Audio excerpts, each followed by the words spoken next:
Hello. അപ്പോൾ ഈ ആൾക്കാരൊക്കെ പോകുന്നത് എങ്ങോട്ടാണെന്ന് ഞാൻ പറഞ്ഞു തരാമേ. നമ്മുടെ നീരജ് മാധവിൻ്റെ നല്ല ഒരു പെർഫോമൻസ് കരാമയിൽ നടക്കുന്നുണ്ടായിരുന്നു. അത് കാണാൻ വേണ്ടിയിട്ടുള്ള പോക്കായിരുന്നു കേട്ടോ. ഞങ്ങളും കൂടെ പോയിട്ടുണ്ടായിരുന്നു. കാരണം ഫ്രീ രജിസ്ട്രേഷൻ ആയിരുന്നു. പക്ഷെ ചെന്ന് കഴിഞ്ഞപ്പം ഭയങ്കര തിരക്കായിരുന്നു. ശരിക്കും പറഞ്ഞാൽ സൂചി കുത്താനിടയില്ല എന്നൊക്കെ പറയുന്ന പോലെ അത്രയ്ക്കും തിരക്കായിരുന്നു. ശ്വാസം മുട്ടുന്നുണ്ടായിരുന്നു നമ്മൾ ക്യൂവിൽ നിന്നപ്പോൾ തന്നെ.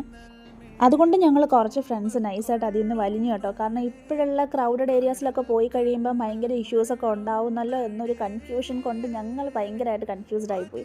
അപ്പോൾ കയറണോ വേണ്ടയോ എന്നുള്ള ഒരു ഇതിൽ ഞങ്ങൾ നിന്നിട്ട് അവസാനം ഞങ്ങൾ കയറിയില്ല, തിരിച്ചു പോവുകയാണ് ചെയ്തത്. പക്ഷെ തിരിച്ചു പോയില്ല, പകരം ഞങ്ങൾ ആ സബീൽ പാർക്കിൻ്റെ ചുറ്റിനും ഞങ്ങൾ നടന്നും ചിരിച്ചും കളിച്ചും സംസാരിച്ചും ഒക്കെ കുറേ ടൈം സ്പെൻഡ് ചെയ്തു. ശരിക്കും പറഞ്ഞാൽ നല്ലൊരു ഹാപ്പി സൺഡേ തന്നെ ആയിരുന്നു ഇന്ന്. കുറേ നാൾ കൂടി കണ്ട ഫ്രണ്ട്സാണ്. സോ അവരോടൊക്കെ സംസാരിക്കാനും ഒക്കെ ഒരു നല്ലൊരു സമയം ഇന്നലെ ശരിക്കും പറഞ്ഞാൽ കിട്ടി.